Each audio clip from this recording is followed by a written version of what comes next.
Mook, and a Mike, hosted by four-time Emmy-nominated producer Frank Pace, with retired New York City firefighter and Vietnam vet Billy O'Connor.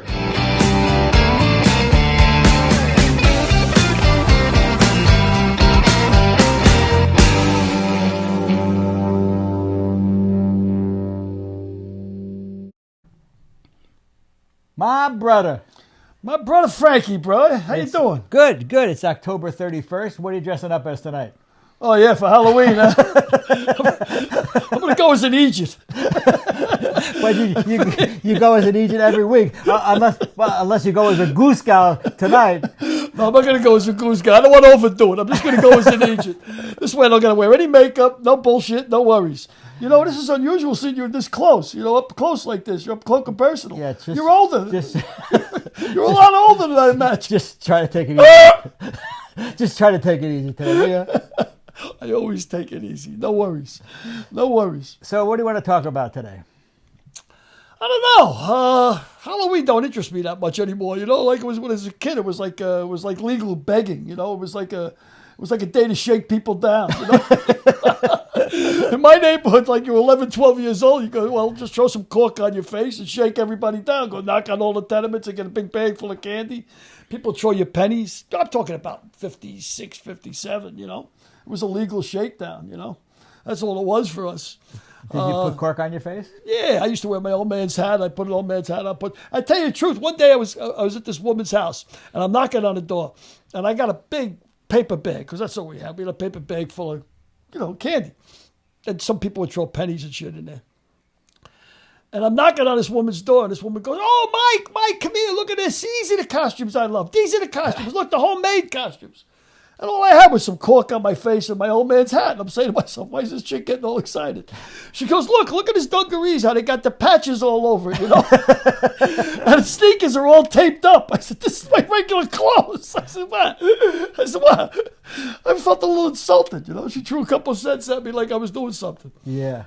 So let's, that was fascinating. Yeah, I'm a fascinating character. Yeah. Actually fascinating. Halloween. That'll get us into our guest. So our guest this week is a longtime head golf professional at the links at Pebble Beach, famed golf course.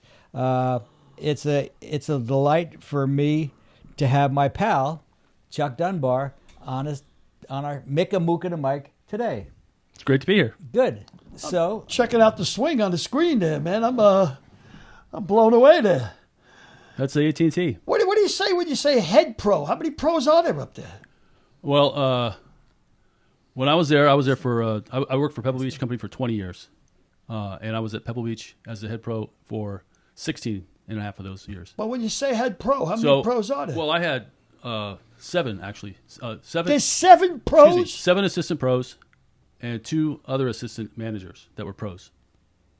So wow! I had a stable of 9 guys that were at various stages of the PGA program. You know, I mean, there's golf professionals and there's professional golfers.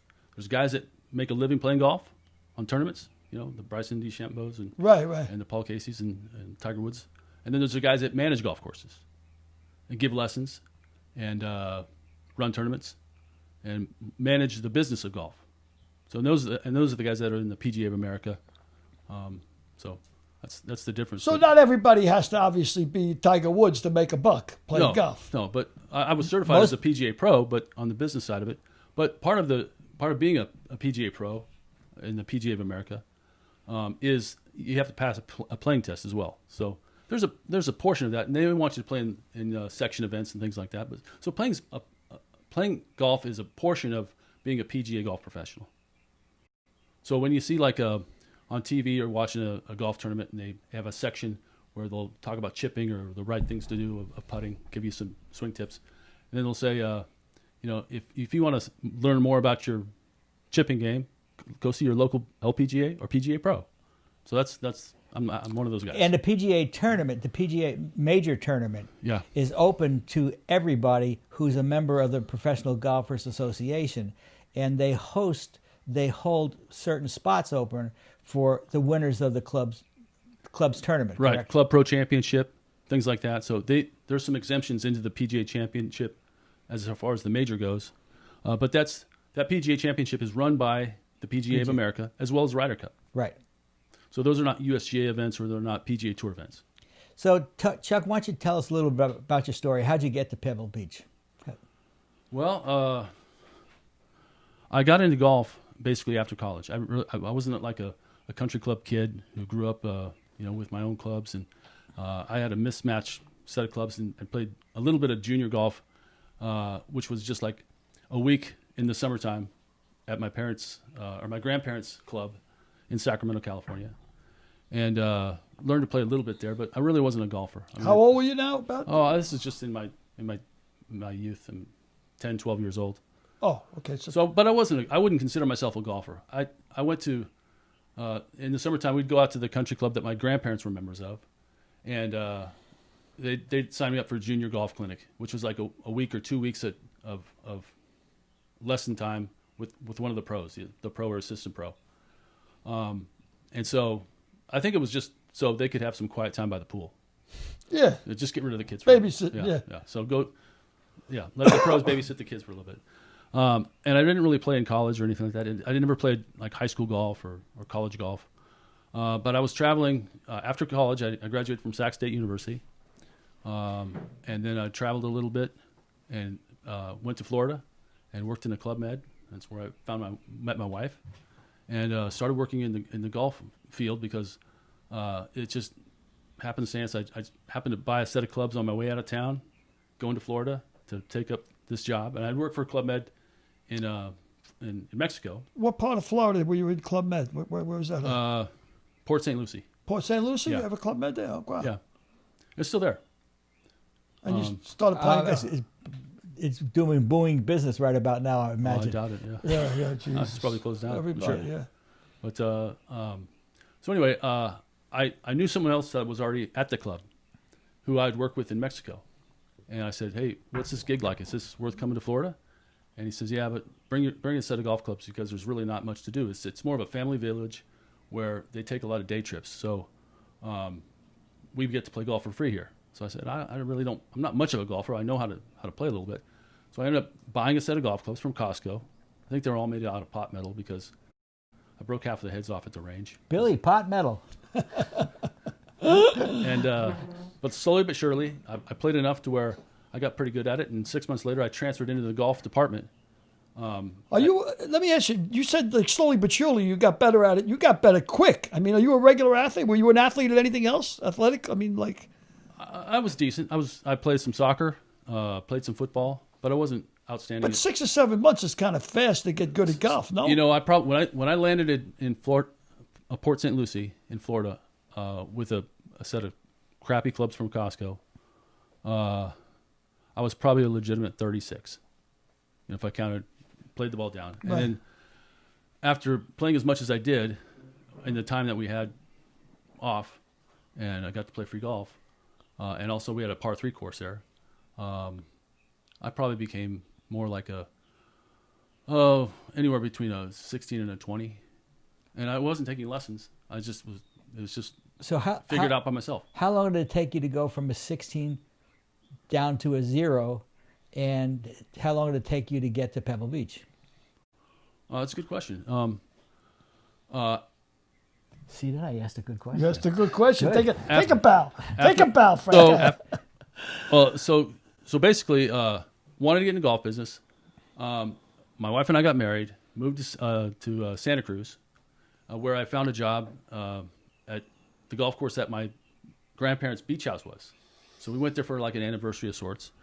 Found a job and just said, let's move down here. You know, this is a great place to live. Monterey Peninsula, well, kind of like north of the Monterey Peninsula, but Santa Cruz.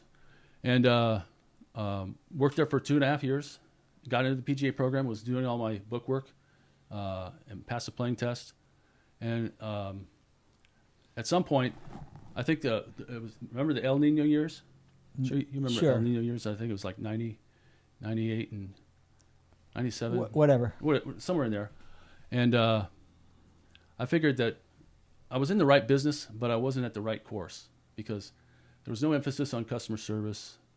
Can I back you up a second? What is the players test exactly? How low do you got to shoot to be in a players test? It's a 36-hole test in one day, and it's about you probably have to shoot 77, 78. Each round. Yeah, about that. That should get you in on the number. If you shoot better than that, it's not like a tournament. It's either pass or fail. That's it. So that would allow you to enroll in the program. If you're working at a club that has a PGA Pro, that's certified Class A Pro, so you become an apprentice. So I worked at this club as an apprentice, got my credits, passed the playing test, did the book work and the testing, which has to do with golf carts and merchandising and teaching, running tournaments, all that type of stuff, right? Everything that you'd expect to see at a pro shop. And then after 2.5 years, I felt like I wanted to be part of a bigger operation. And so we had already purchased a house, a duplex. And from Santa Cruz, I said we could move to South Carolina, Palm Springs, Arizona, Scottsdale, and there's plenty of golf opportunities, but that would require us to sell our place. And the real estate market, the way it was, it was fluctuating. I didn't know what was going to go on. So I figured, the only place I could work and not have to sell our place, the type of facility that I wanted to work at, was probably going to Pebble Beach Company. So I applied. Bottom line was you had to get good enough to get to Pebble Beach because that's where your house was. Yeah, well, I wasn't good enough playing-wise. That wasn't really the key. It was just being an all-around knowledgeable person when it comes to the retail sales and the fitting of golf clubs. Did you get down to a scratch golfer? Yeah, I did. So you got to Pebble Beach when? 1995. 1995. So by that time you were a scratch golfer. Yeah. So when we talk about scratch golfer, and I played every day. Yeah. I played. If I had to close the shop, I'd come in at 12:30 until like 9 o'clock, and I'd play in the morning before I worked. And if I had to open the shop, I'd play after work. So every day I was playing. What's the lowest round you ever shot? That course that I was working at was the lowest round I've ever shot, which was 64. Wow. And that was with a bogey.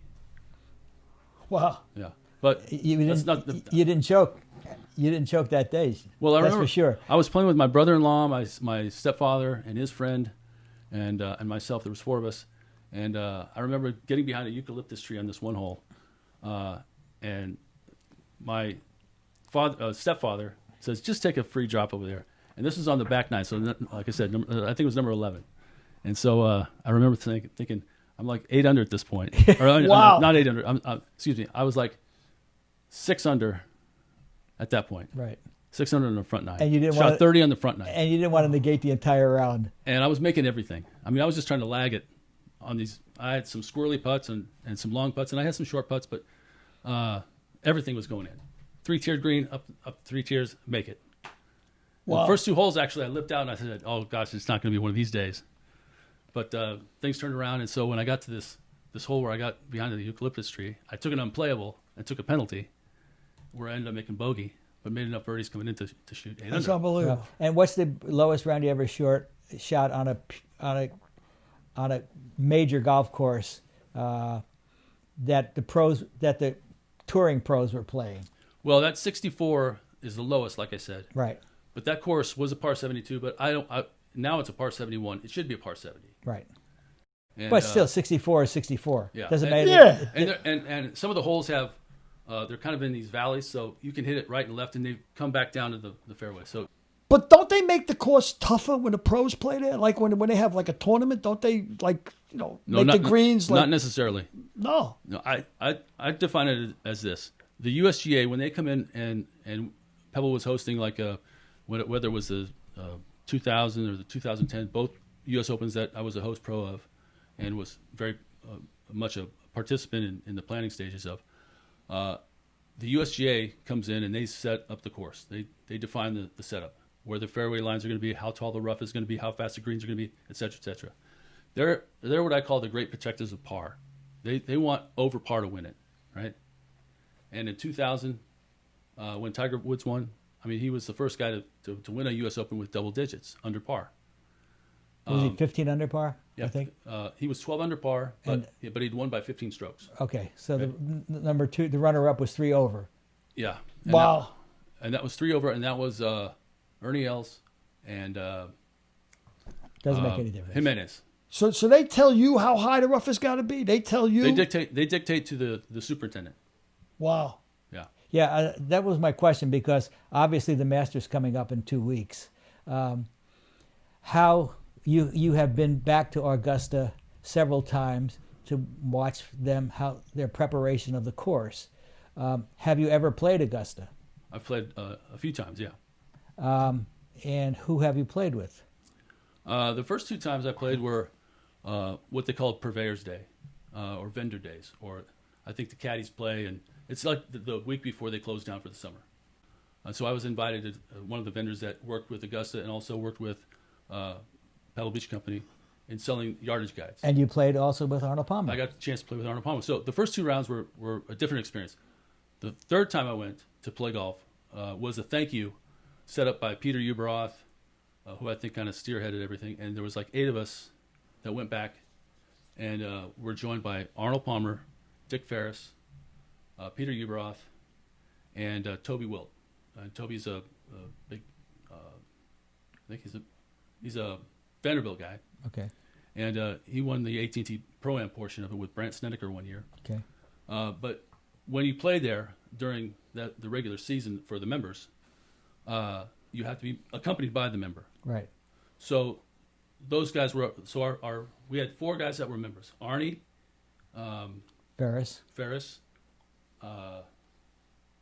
Whatever.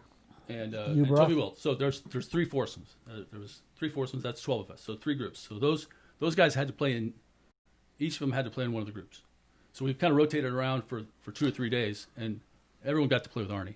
When you're playing with a guy like Arnie Palmer, does it intimidate you? I mean, do you feel like you shoot worse than you normally would? No. No. I'll tell you why. Because he's got this magic about him. He had this magic about him. The first time I met him was on the first tee at Pebble. And he was remarried to a woman by the name of Kit Gothrop. And Kit was actually a good friend of my mom's. They had been in junior league together in Sacramento. And so he was remarried after his first wife died. Winnie, yeah. So I saw actually the 2 of them over by the first tee podium. And I knew he was coming. We all knew he was coming. Yeah.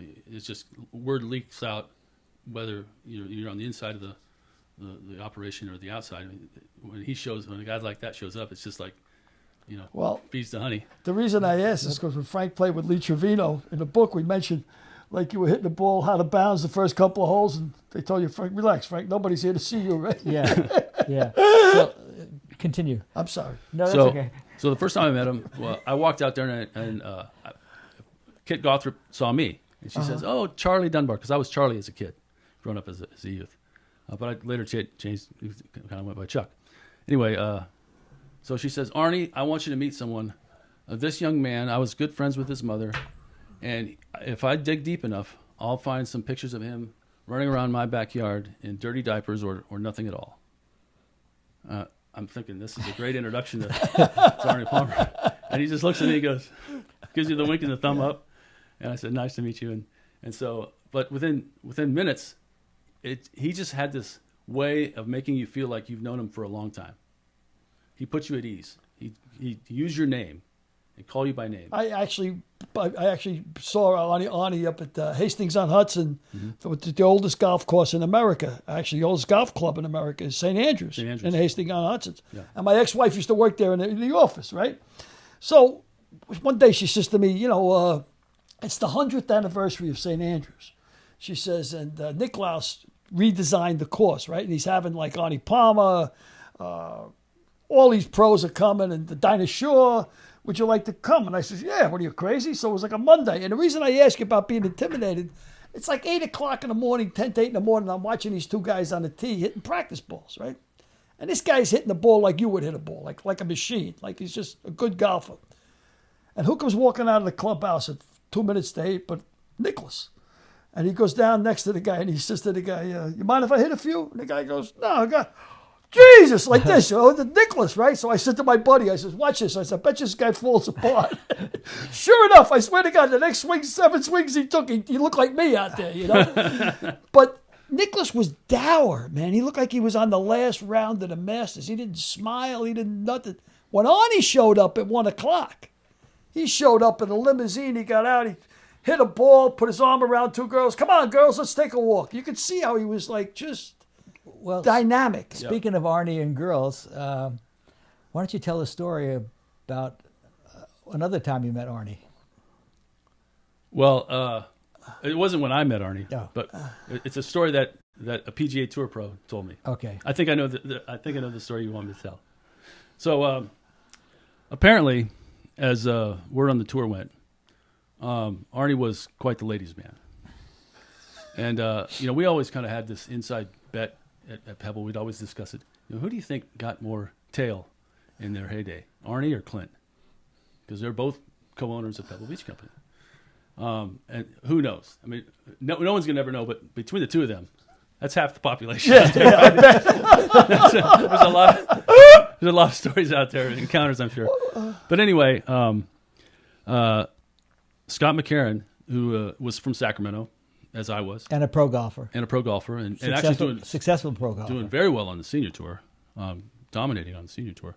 But when he was just getting on tour, he got invited to the Bay Hill Invitational, Arnie's tournament, right? And that's he stayed half his time in Latrobe, and half his time when he wasn't traveling for business reasons or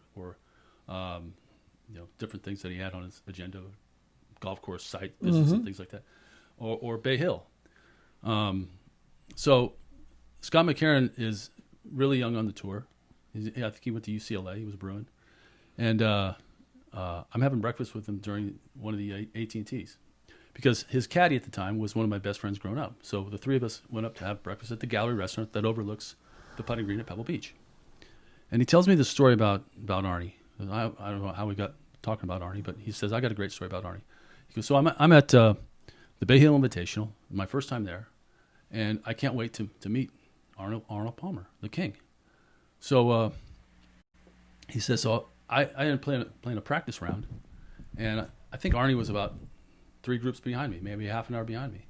So I got finished, I took a shower, and I'm sitting on a bench, lacing my shoes, and in comes this, you could feel the magnetism that was this aura, right? Yeah. And he said, I heard this booming voice that was very distinctive, and it was Peter Jacobson. And if you hear Peter Jacobson's voice, you know who it is. It's like Jim Nance. You know that voice, right? Yeah. You hear it, you know. And the word on tour was that Arnie was hung like Alidar, right? I mean, it was big, right? He was the big unit. So Scott says Arnie's walking through the locker room with a towel around his neck, buck naked, and he's really showing it off, right?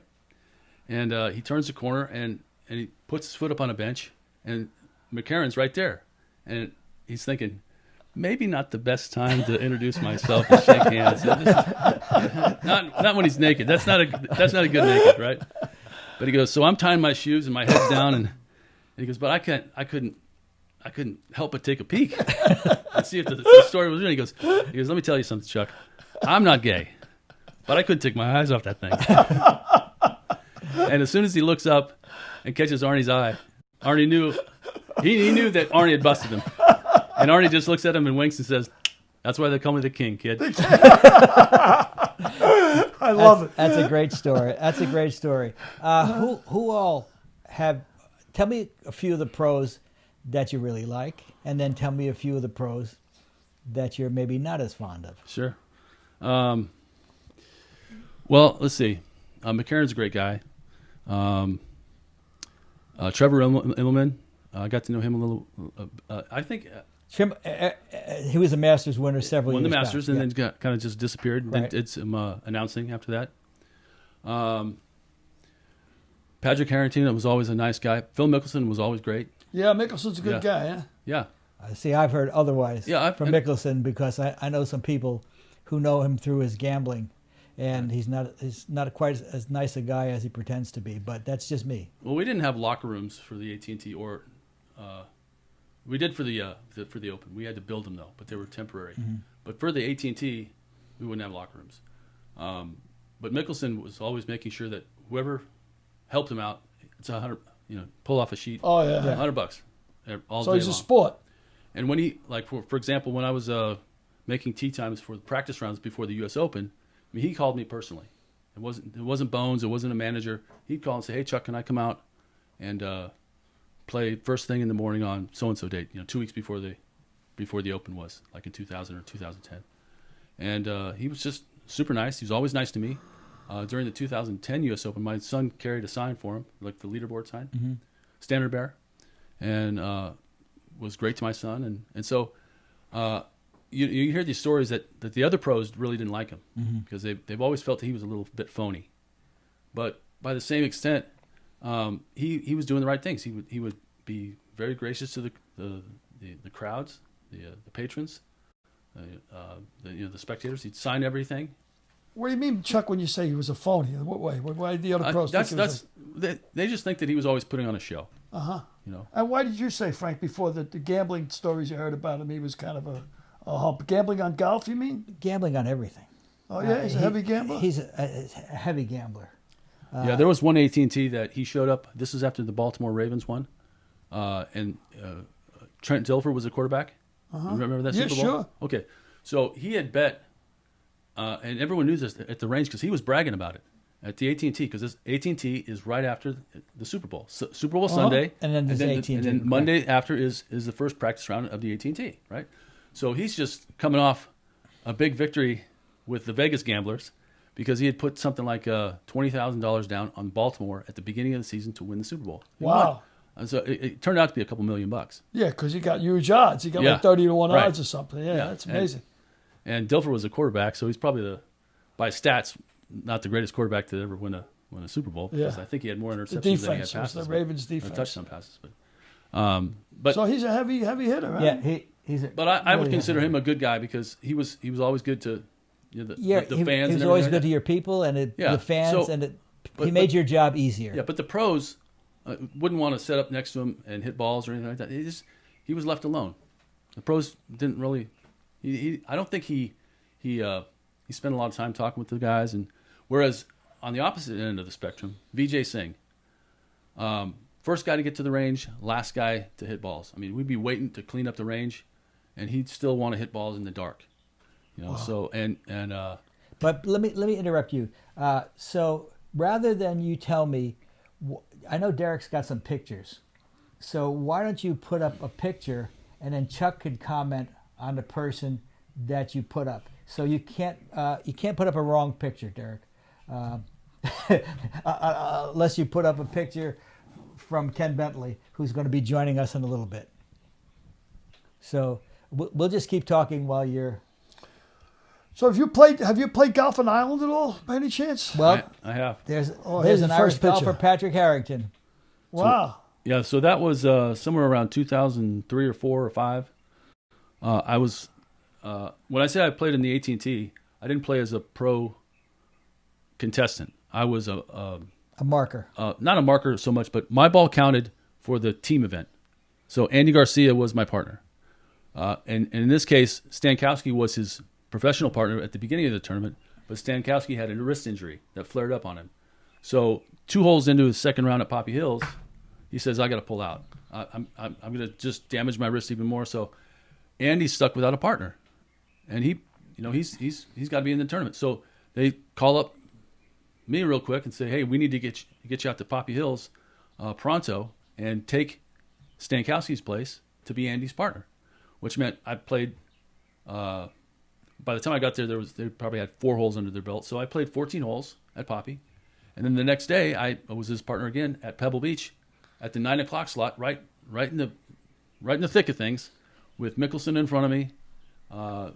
George was in the group, and I already known George because he bought a house in Pebble Beach, and he used to come out and play, and he and I would go out in the afternoons and we'd call it Pebble Beach Country Club.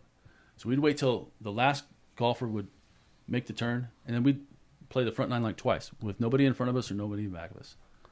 So we did that a number of times, and then we go to the. Who's the best celebrity that you ever saw play golf? I mean, other than the pros. I mean, Oh well, some of the baseball players were great. Really? And they'd have. Well, there's one now. One baseball player. Yeah, baseball players. Tony Romo was a football player, but Matt Cain. Those two guys could just absolutely bomb it. They would be they could almost hit the green on the first tee.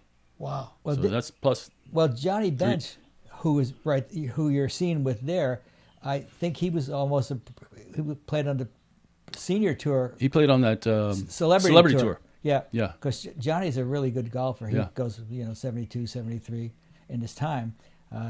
At Cooperstown, they have a plaque on maybe the 10th hole of the cobblestone golf course or whatever the name of it is, where he hit a drive 335 yards. Wow. In the old days. Yeah. So, what's your experience? Yeah, with the equipment. What's your experiences with Johnny?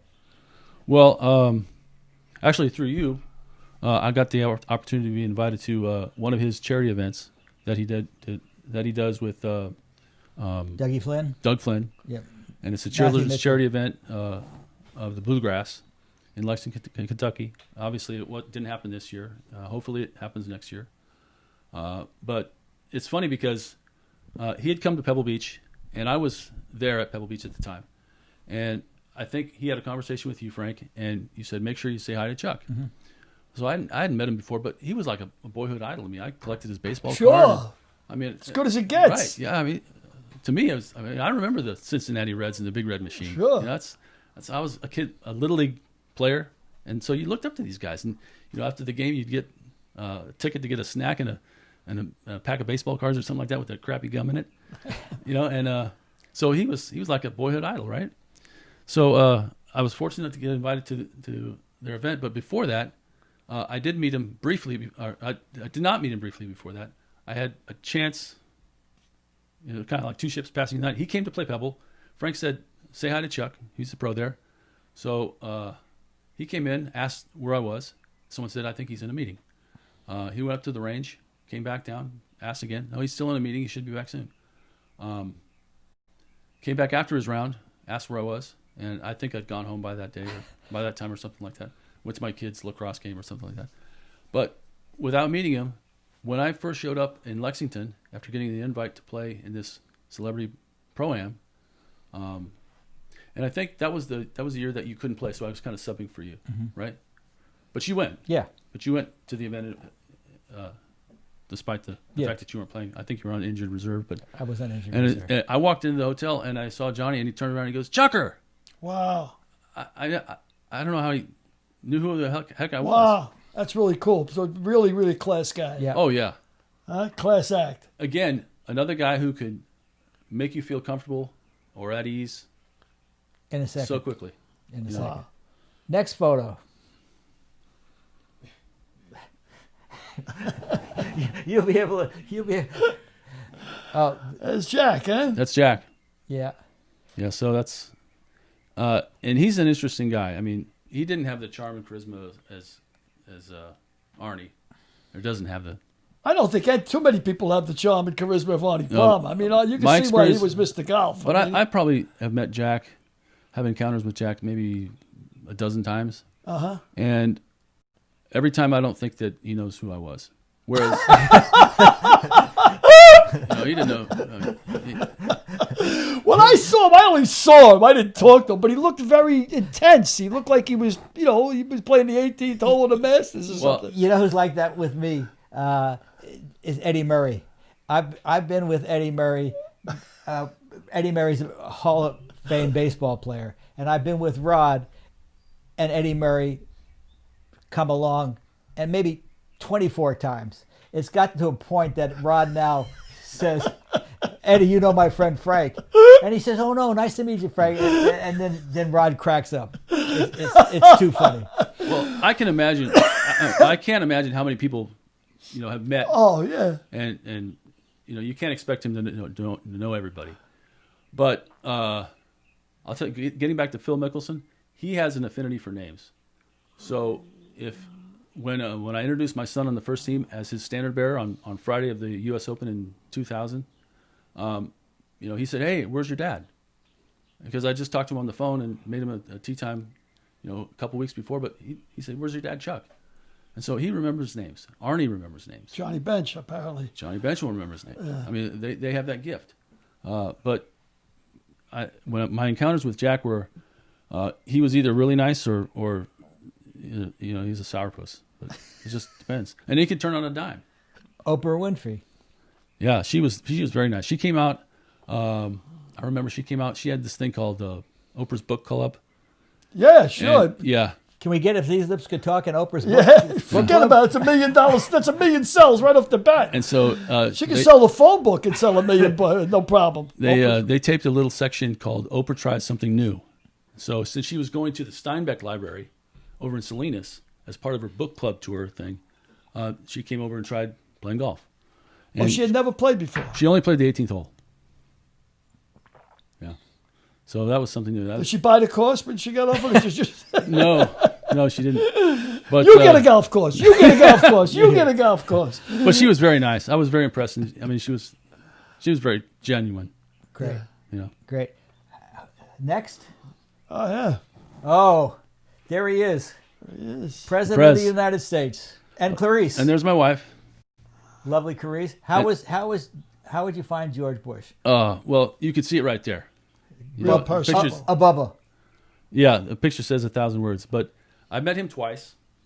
Both he came out for a First Tee charity event. It was a fundraising event. So it wasn't like the First Tee where, that you played in with Lee Trevino. Mm-hmm. It wasn't with the kids where they play. It was just a pure charity event where they're raising money. So they paid a lot of money to play. He was I think he was one of the board of directors of the First Tee, or an advisor, something like that. I know his dad was. Mm-hmm.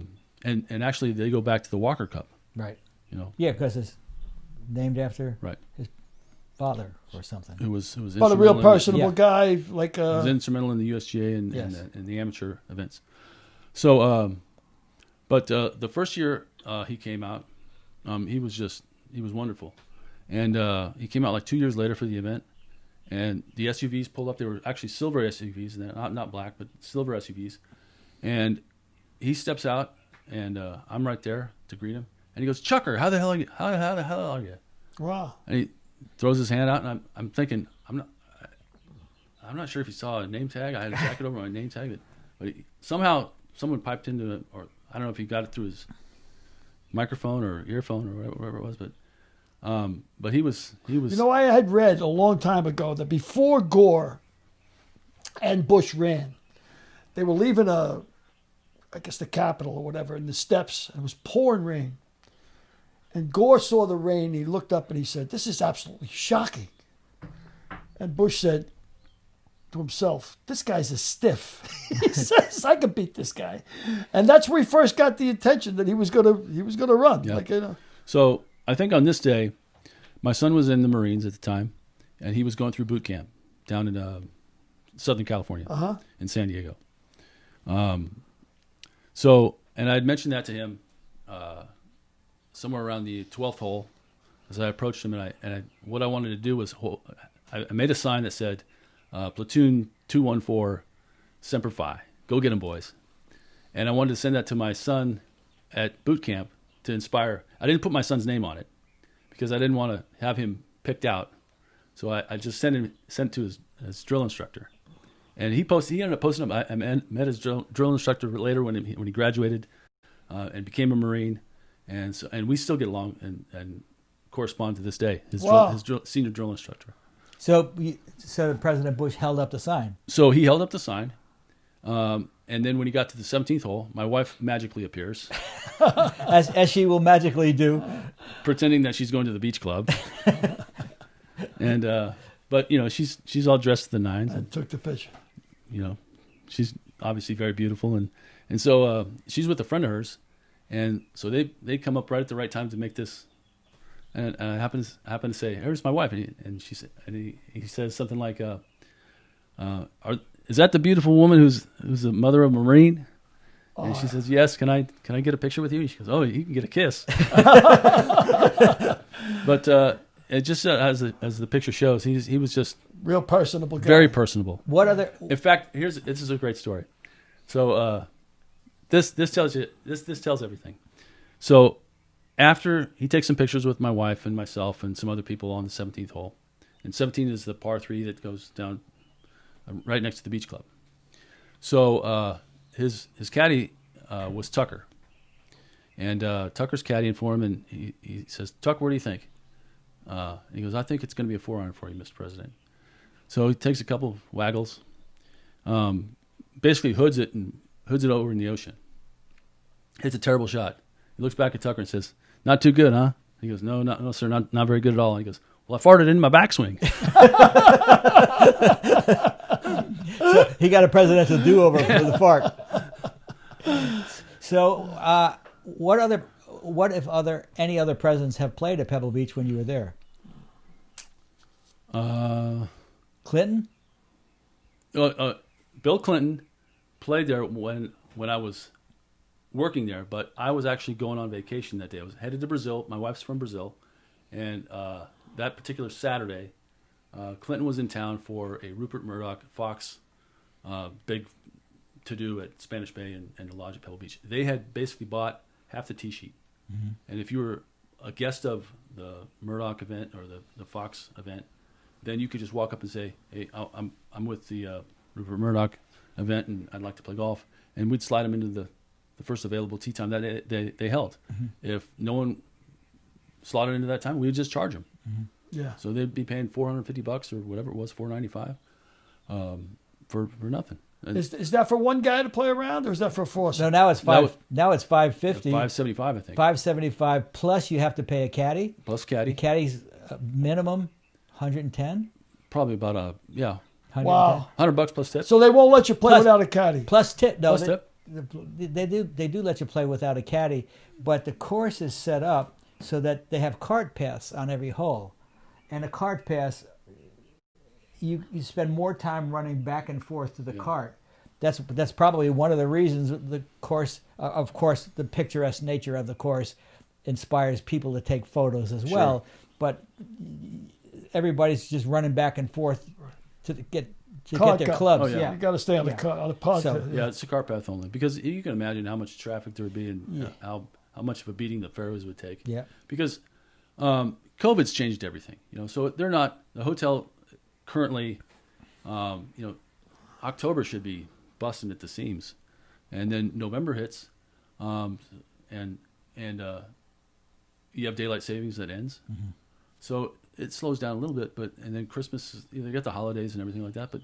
But you get in the summertime, and it's wall to wall people, and it gets pretty slow.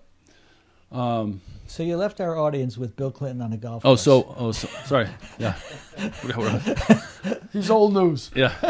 So I didn't get a chance to see or meet Bill Clinton, but he ended up playing. I knew that he was playing that day that I was leaving, and so I went up to depart from San Francisco Airport, and the person that I kind of left in charge was my first assistant guy, and he was retired Army. Hubert Allen. Hubert Allen. So Hubert was retired military, and I told the Secret Service guys on the Friday that I met with them, because they wanted to do a walkthrough just in case he showed up, and we didn't know what he was going to do. As it turns out, I called from the hospitality room for Continental. I was in there having a beer. I was officially on vacation, having a cold one before my flight. And I said, well, maybe I better call up Hubert and see how everything's going. So I call him up, and he goes, "Hello." And I said, "Hey, Hubie, how's everything going? Where's the president?" And he goes, "He's on number 9. I said, "Where are you?" He goes, "I'm on number 9 too. I'm down by the green. He's coming this way. He's in his cart. He's getting closer. He's about 50 yards from me. And he's coming this way." I said, "So he's right next to me." So I said, "Well, put him on." He goes, "What?" He goes, "Put him on the phone." So he hands the phone to Bill Clinton, and I hear this, "Hello." I said, "Mr. President, this is Chuck Dunbar. I'm the head professional there. I'm sorry I'm not there to greet you. I'm headed to Brazil my wife's already there with my kids, and I go for the last 2 weeks before school starts, and we all come back together." "Ah, I heard your wife's from Brazil. I heard she's very beautiful." Old Bill, huh? There's a lot of beautiful women down there in Brazil. I said, "Yes, sir. I got one of them." That sounds like Clinton, don't it? And one thing, but we started talking, and at some point I said, "I gotta go." Wow, you gotta go. I gotta go. I got a plane to catch. But he was very congenial on the phone, and he liked to talk. Yeah.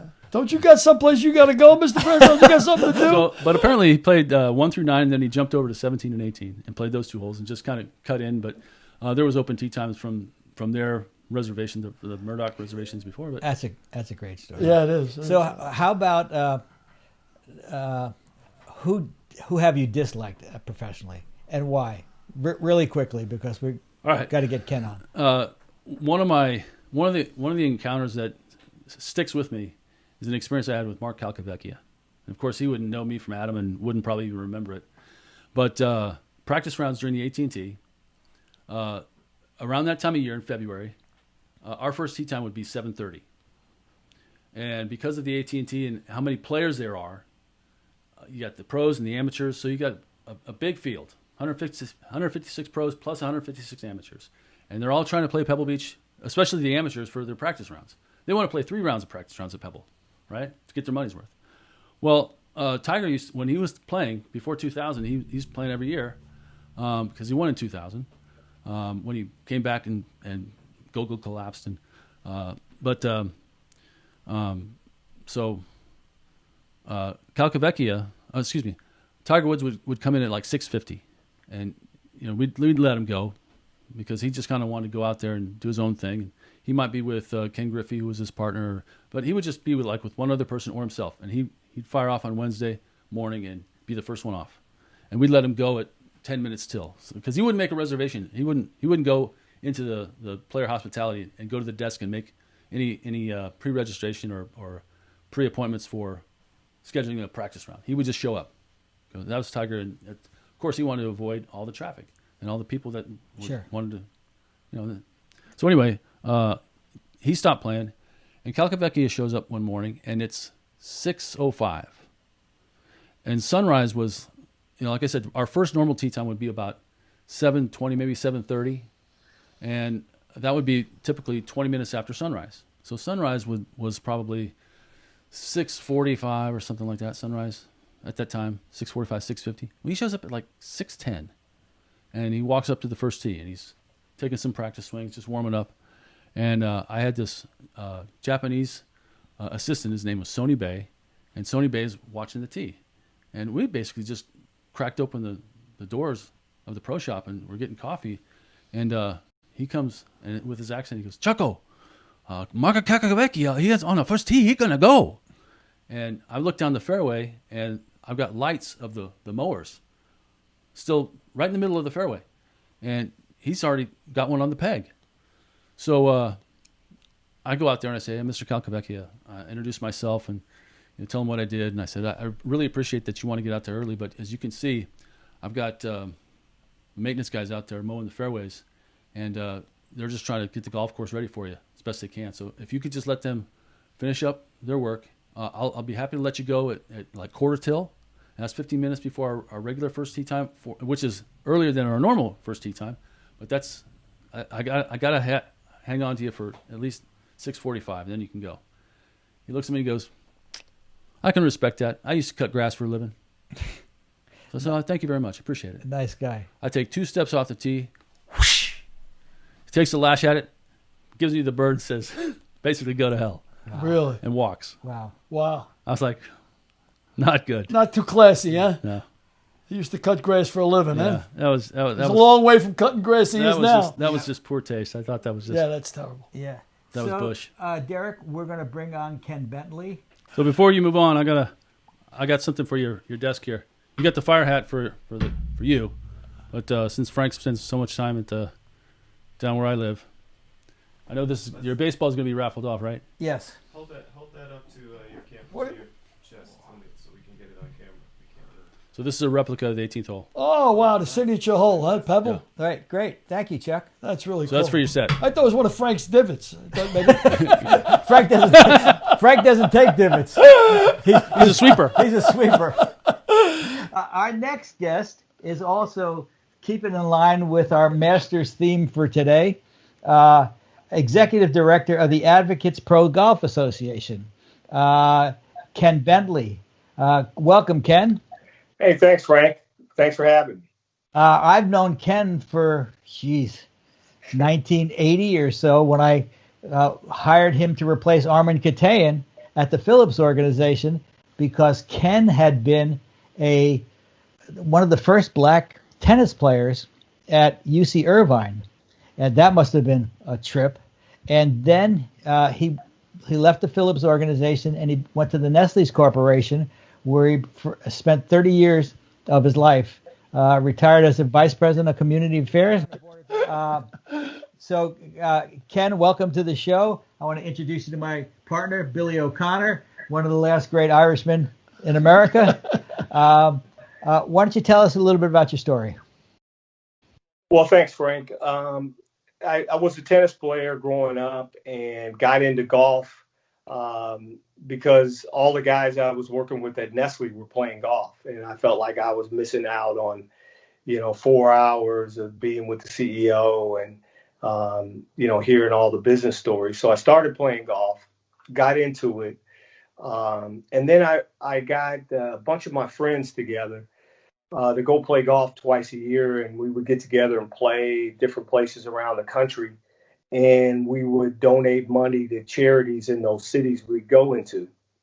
And so at one of these gatherings, we called it, I had a conversation with Adrian Stills, who had played on the PGA Tour, and I asked him why there weren't more African Americans on tour.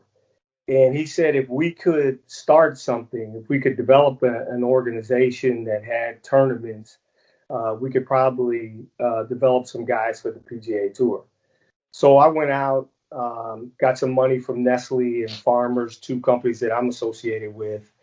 And this was 11 years ago. And we started with 3 tournaments, largely on inner city courses like Rogers Park in Tampa and Chester, Washington in LA. And we started our partnership with the PGA Tour in 2013. And next year we're going to have 10 to 12 tournaments. We're going to play on places like Valhalla, TPC Scottsdale, TPC Louisiana. We'll be at Torrey Pines. We had a tournament this year at Torrey Pines on Saturday when the PGA Tour was on the South Course. Our guys were playing a tournament on the North Course. So it's grown dramatically. We've had 3 guys that are on the PGA Tour playing our tournaments, Harold Varner, Joseph Bramlett, and Tony Finau. So the organization's grown tremendously, and we're excited about the future. That must be pretty gratifying to you to see those guys out there and doing so well. Oh, it really is. I mean, what really has me excited are the young guys that are coming up. There are a number of guys that are coming up that are really showing a lot of promise. And we've started a player development program. So a lot of our guys, a lot of minorities that play golf don't have access to technology like TrackMan and top-level coaching. So we've been able to partner with TrackMan and other coaches around the country, top 100 coaches around the country, to help our guys really get to the next level. So we'll be able to provide the technology and all the resources to our guys that the guys they're competing with have. So I think the future is really, really exciting. That's great. Chuck Dunbar is with us, longtime head pro, Beach at Pebble. Chuck, do you have any questions for Ken? I know you both know Tiger Woods. I've met Tiger, briefly, but and I've actually played with his college roommate, Jerry Chang. Okay. And Ken, you've played with Tiger quite a bit, haven't you? Yeah, I've actually played. And you're on a board of directors of the Tiger Woods Foundation as well as the Farmers. Right. And so through Farmers, I play in the Pro-Am at the Farmers Open, and I played with Tiger 4 times. So it's been that was an unbelievable experience playing with him. What could you expand on? What was the difference between the first time and the fourth time? Well, I was a little more used to all the crowds out. Wow, yeah. When you play with Tiger, even though Tiger gets the first tee time, and 6:40 in the morning, the first Pro-Am tee time, and it's tons of people out there. And so after I got over being worried about hitting somebody, killing somebody on that first tee, then I was okay. But Tiger was he was amazing. He read putts for us. I got one story about the second time we played. So we were playing at par three at Torrey Pines. That's downhill par three. And so Tiger hits his ball to 5 feet. And so I hit the best shot I hit all day, and I hit it to 4 feet. So we're walking to our ball, and he looks at me and he said, I didn't know you had it in you. And I said, well, why don't we put a little something on this putt? And so we get down there, and Tiger grinds over this putt like it's the U.S. Open. And my caddy, who was a buddy of mine, he said, Tiger, can you give Ken a read? He said, hell no, we have money on this. And it was a quarter. So he missed his putt, and I made mine. And he wouldn't give me the quarter. He wouldn't pay me the quarter he owed me, which is, from what I understand, typical Tiger Woods. So how about the fourth time you played with him? Was it you were a little more comfortable? He knew you. Yeah. What was that like? Well, that was a year or so ago, and we had a board member at Farmers that had passed away in his sleep, Stan Smith, and so we set up a scholarship in his name at the Tiger Woods Foundation, and Stan's son actually played with us in that foursome. And so Tiger spent time, talking to his son and asking about his dad. So it was a really relaxed time, and it was much different than the first time. And I've known Tiger now for a number of years, and I see him at all the board meetings. I'm sorry. Go ahead. The thing about Tiger, and I tell people this, I've been involved with other celebrities that have foundations, but Tiger is at every single board meeting. He's involved with all of the kids that get scholarships. He's totally involved in the direction of the organization, and it's really his foundation, and he puts his stamp on everything that it does.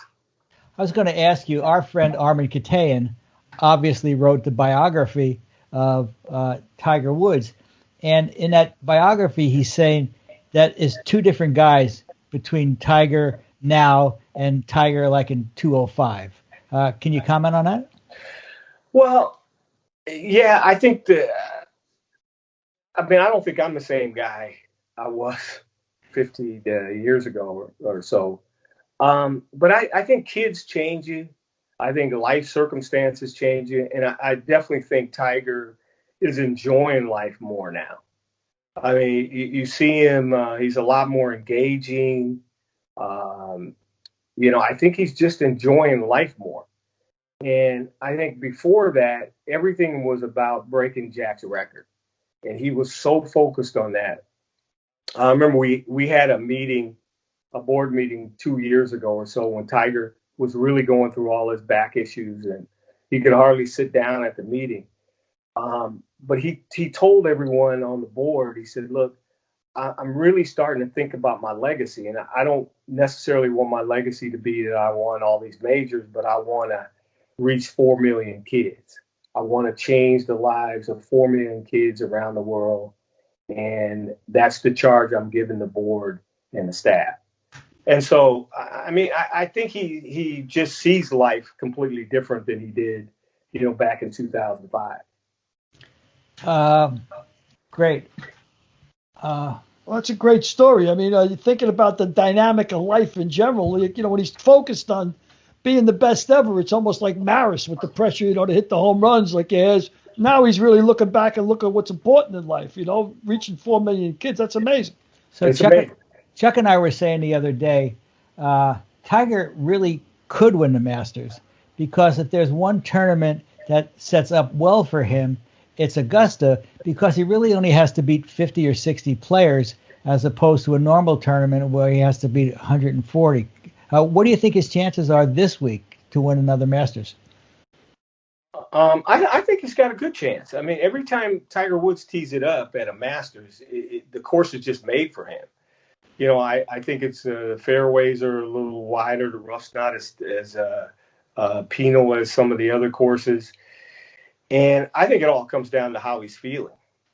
I do believe that Tiger focus his whole year on the Masters. That's the one tournament I think he feels like he can win. So I saw somebody bet like 85,000 or something crazy on Tiger to win the Masters. Some crazy amount. I wouldn't bet 85,000 on it. That's a 20-1 too. That's a 20-1 payoff. That's a hell of a payoff. Well, It's still 85,000 though. Yeah.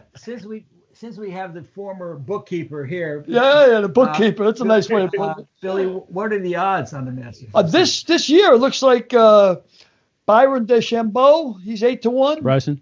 Yeah, he's Bryson. Bryson DeChambeau. Oh, let me Because I don't know about golf, man. please read these off. Bryson DeChambeau 8-1. Okay. 10-1 is Rory McIlroy. Oh, okay, you got that right. That's I'm a good Irish. Irish I'm name. a Mick. I can figure that out. Keep going. And then 11-1 is Dustin Johnson. Oh, okay. Let's go. And then 12-1 is John Rahm. John Rahm. Ooh, John Rahm, okay. Not bad. 14-1 Justin Thomas. Xander Schauffele. What? Xander who? Xander 16-1. Schauffele. Yeah. From San Diego. Xander Schauffele He's 16-1. Now, how about Tiger's 20-1. Tiger's 20-1? But so the favorite obviously is Bryce. How about this guy? What about this guy? Yeah, Colin Morikawa. Yeah. That's a hell of a name he's got there, right? Irish or Japanese, Colin Morikawa. He's 28-1. Well, he won the PGA though. He won the PGA, so. Yep. Yeah, at Harding Park. So is he Irish or Japanese? What's the story with this guy? Same thing. Colin Morikawa. But so Tiger's 20-1. 85,000 somebody laid on him to win at 20-1, huh? At 20-1. It was Phil Mickelson. No, I do like his chances. Mickelson would be reading some putts for him if he laid 85,000 on Yeah, him. for sure. So let me ask both of you guys, who would your dream foursome be, living or dead? 4 people, living or dead, be your dream foursome. And I'll start with Chuck. Arnold Palmer's got to be in there. Just with my Okay. interactions with him, he's got to be number 1. Probably Ben Hogan, number 2. And let's throw George Bush in there. George Bush, senior or junior? Junior. Okay. So you have a good time. Oh yeah, because he'd be drinking beer and cracking jokes and farting. And Ken, how about you? Arthur Ashe would be a guy that I regret that I never got a chance to play golf with and who was really my hero growing up. So Arthur would be 1. I think Barack Obama would be 2. And then probably Tiger. Tiger would be the other one. That'd be a great foursome. Yeah. They both would be. They both would be terrific. But, you mentioned Arthur Ashe. Why don't you talk about a little about some of the things you encountered as a black tennis player growing up in the 60s? Well, I guess a couple things really come to mind. One was meeting Arthur. Of course, that was probably the greatest thrill even to this day in my life. I was playing in a tournament, which was the biggest tournament I'd ever played in, the Pacific Southwest Open at the LA Tennis Club. Jack Kramer was running that, right? Yeah. And his son is a friend of mine. We're on the SCTA board together. But Arthur had just won the U.S. Open. I'm sitting on a bench, the only African American in this tournament, and I'm sitting on a bench by myself. And he saw me over there, broke through the crowd, came over, introduced himself, and he said, "If you ever need anything tennis-wise, be sure to get in touch with me." And he gave me his phone number and his address. And the next year, he came back again. He watched me play. And then we went in to get some lunch. And he looked at me and he said, "How are your grades?" And I said, my grades are pretty good. He said, "Well, good, because that's your future, not tennis." Wake-up call, okay? Yeah, it was a wake-up call. And here, my hero, a guy that I look up to, and I'm thinking I'm going to be the greatest player in the world. And but it was probably the best advice I ever got, because I started to realize I needed something else to fall back on. I played tennis in college and really enjoyed it, but I started to realize that, maybe I wasn't going to be the greatest player in the world. That's Uh, a great but story. we had a friendship right after he got diagnosed having HIV. He called me. I was at Nestle, and he said, I really, really want to do something that helps kids. And we had him over for lunch at Nestle, and he talked to us about what he wanted to do. And so we gave him $100,000 to start his Safe Passage Foundation, and really was the kind of legacy that he wanted to leave.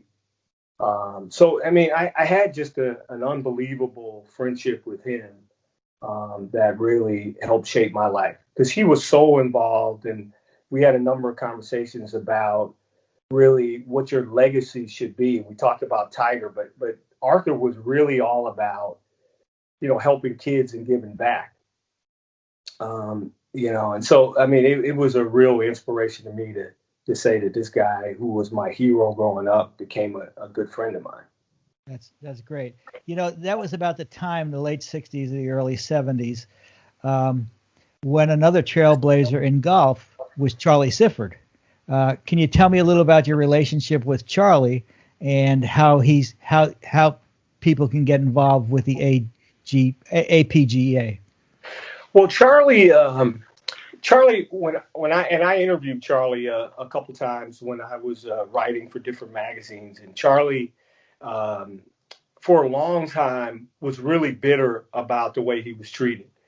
I mean, Charlie, can you imagine playing in a golf tournament and you reach down and there's all kinds of stuff in the cup, people yelling at you, calling you names? I mean, Charlie, it really impacted him for a long time.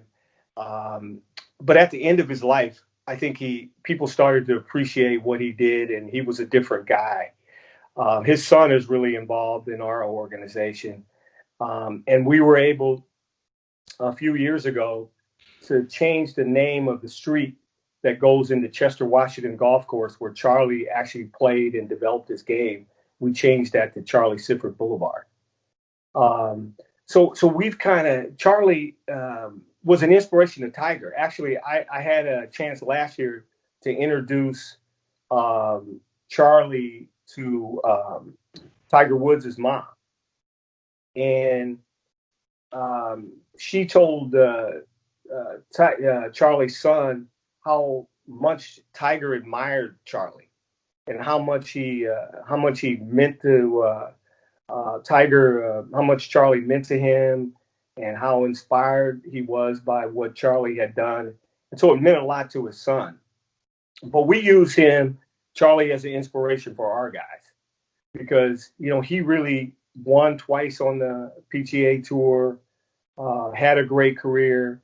So he inspires our guys. And for people that want to get involved in our organization, they can go to apgatour.org and learn all about the APGA Tour. So you mentioned Charlie won twice. He won 67, I think, in Hartford, and he won 69 in L.A. and at Riviera. And at Riviera, they have portraits hanging in the pro shop of all the guys that won. And they're hanging down is Charlie Sifford. Charlie is a pissed off guy with a cigar. And I guess it really meant something to him to have all these white folks looking up at him and looking down at him with disdain, because that's what his portrait is in the pro shop at Riviera. Yeah, he actually won it at Rancho. They used to have the LA Open. But yeah, I'm sure Charlie, that had to put a smile on Charlie's face when they put his picture up there.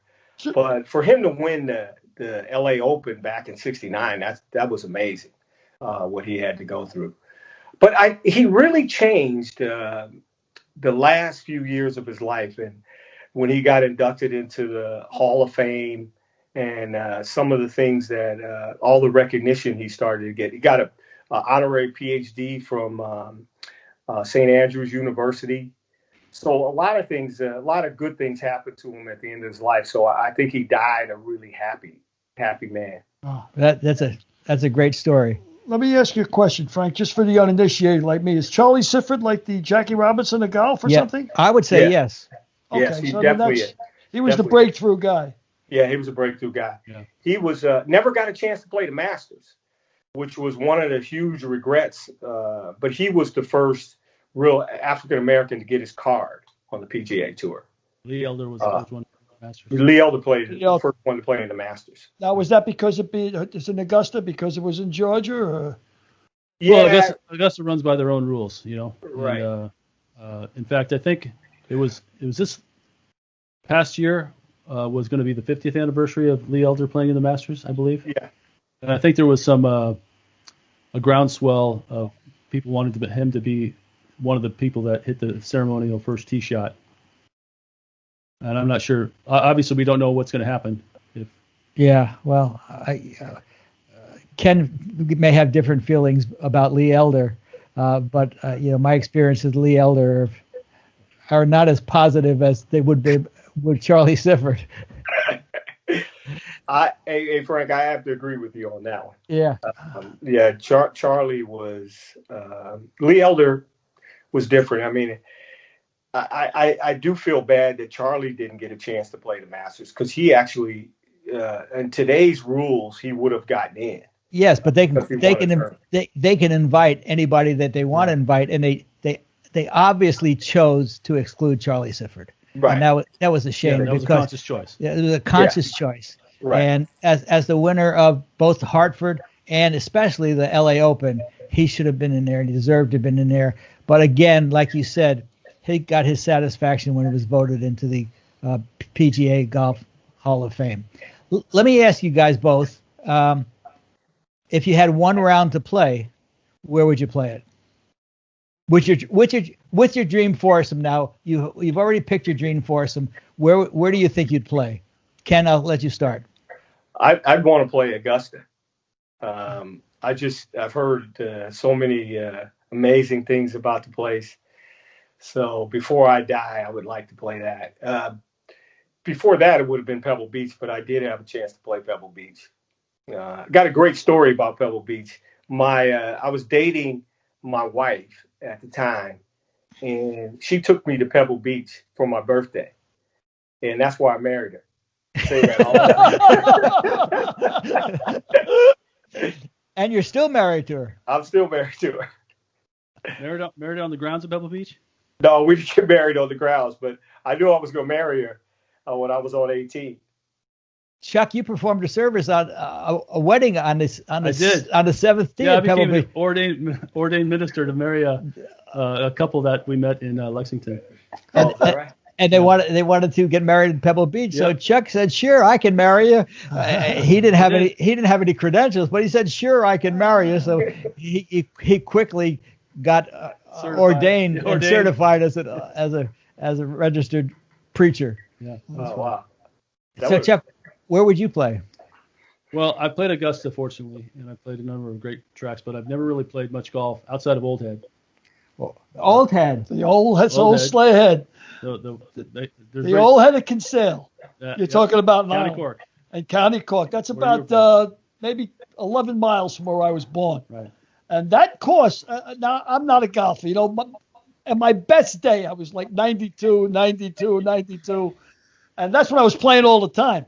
But Kinsale, when I used to go to Kinsale, it was a lighthouse out at the end of a long, long bit of rocks. Matter of fact, the Lusitania was sunk right outside that lighthouse. That's where it went down. And I would walk out to the end of the lighthouse, and the wind in October, you'd almost have to hang on to the side of the lighthouse not to blow into the Atlantic.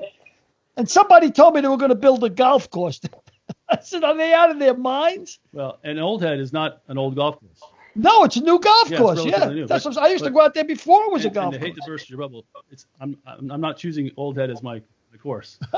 No, it's a tough course. It's up there. I love that golf course. It's one of my favorites. Do you? But if I had to take my dream foursome on a course, I'd probably take St. Andrews, the home of golf. I've never been. No, I've never been. So I'd have to say St. Andrews. Did you play St. Andrews? Yeah. I have. Yeah, I played St. Andrews. Yeah, I played St. Yeah, I've never Andrews. been to England or Scotland or Wales. That island. Now there's so. 3 courses there, Frank, isn't there? Oh, there's a lot of courses there. The Jubilee, the new course, the Yeah. old course. The old course, the new I think course. there's 6. In '89 or so, we were scouting London for head of the class. So my wife said, "Why don't we stay over and go to Scotland?" So I said, "Sure." She said, "You can play golf." I said, "Even better." So we went there and I played 3 courses and it was a great trip. Yeah. Wow. Most people don't know it's closed on Sundays. It's closed on Sundays, and people walk their dogs on the golf course. Picnic and walk their dogs. Picnics, walk their. Yeah. The only Sundays that's open is during the Open Championship. Yeah, and really, and that's how I distinguish it between. It's still a sport over there, because it's not about the revenue on Sunday, because they can fill it with tourists or locals, whatever. So golf is truly still a sport over there, where it's a sport here, but it's a business as well. Yeah, and the business dominates. Whether you're a resort or a public golf course or a tournament. Yeah, it's all about corporate money and revenues. Isn't everything? Yep. Everything seems to be nowadays. You can imagine how much revenue they forego by closing on Sunday. Yeah. So are you guys going to Coles Pebble on Sunday? Yeah. fat chance. Fat chance of that. So Ken, thanks for so much for being with us. You have any last words you'd like to get in there? Well, I want to thank you, Frank. The time I spent at the Phillips organization was one of the best times of my career. And it really, all the stuff I learned there and the opportunity you gave me, I appreciate that even to this day. Well, thanks. That's nice of you to say. That's nice of you to say. And Chuck, any final words from you? It was just a pleasure being on your show. Thanks for having me. Thanks for coming. Appreciate both of you. It's nice meeting both of you. I enjoyed the conversation. Nice. Yeah. Great. Thank you guys both for being here. Okay. Take care. Take care, guys. Take care. Right. I got to tell you, Chuck was talking about the old head of Kinsale, right? Right. Now, he's played the course. I never played the course. I can't even believe they built the golf course there. Mm-hmm. But I've heard that it's as much as a 6 club difference, whether the wind is behind you or in front of you. That's how bad the wind is, But I was playing in another famous course in Ireland. And I just wanted to play the course. And I knew. I mean, like I said, on my best day, I'm a 92. But I was playing with a caddy. They make you play with a caddy, especially if you're a Yank. Mm-hmm. You got to play with a caddy because it's another 75 pounds for the caddy, And I was playing with about a 15-year-old kid. And I'm playing military golf. Left, right. I'm all over the place, but I don't care. I'm playing golf. Finally, the kid looks up. It was a par 3 surrounded by water, right? And I knew this kid probably had about a 3 handicap. And I was like, that's why it blows my mind when you're playing with George Lopez, you're playing with pros, that you don't get intimidated. I was intimidated by a 13-year-old caddy, by a kid. I was intimidated. I was playing terrible. So finally we get to this par 3. It's an island hole. And I hit the ball and I hit it into the water. Naturally, I missed the par 3. And the little kid looks up with the Irish humor. He didn't miss a beat. He looks up, he says, "That time, Yank, you managed to miss the whole country of Ireland." He said, "You little son of a bitch." But I love that Irish humor, boy. He couldn't wait to give it to me, Okay, so we're doing our football picks every week. This week we'll do your master pick, and you don't know nothing about odds. So why don't you make a pick, and I'll make a more selective pick because I have a little bit more information than you. So we'll probably do. We'll reverse the roles this week. So my master pick in football. No, your master pick in golf. Oh, in golf, Mook. My master pick. Well, I don't know anything about golf. You do. So I'm going to go with the Mick. I'm going to go with Rory McIlroy. I'm going to go with the Irish kid. That's as good a choice as any. Why not? He's 11-1. I mean, okay. So who do I think? I think that DeChambeau is the obvious choice, so I'm not going to pick him. I think that Dustin may. I'm going to go with. Xander Schauffele. How about that? Well, you can pronounce his name. That's better than I can do. Xander Schauffele. I mean, he's got a hell of a nice name to it. He sounds like he should be a concert pianist. And now, welcome to the stage, Xander Schauffele. So, yeah, cool, brother. I'm going to go with the Mick. I'm going to go with Rory McIlroy. I'm going to stay with my own. Next week, we've got the election coming up. That promises to be a shit show. And the week after that, we've got Military Appreciation Week, Veterans Day. We've got 3. You got a couple of heavyweights coming on for that. We got 3 heavyweights coming on for that. Derek's dad, too. Yes, that would be the 3rd heavyweight. So with that, we should say goodbye and see you next week. Yeah, see you next week. Thanks for looking in. We appreciate it. Thank you, Derek. Thank you. Goodbye. Next week's guest, Avatar star Stephen Lang.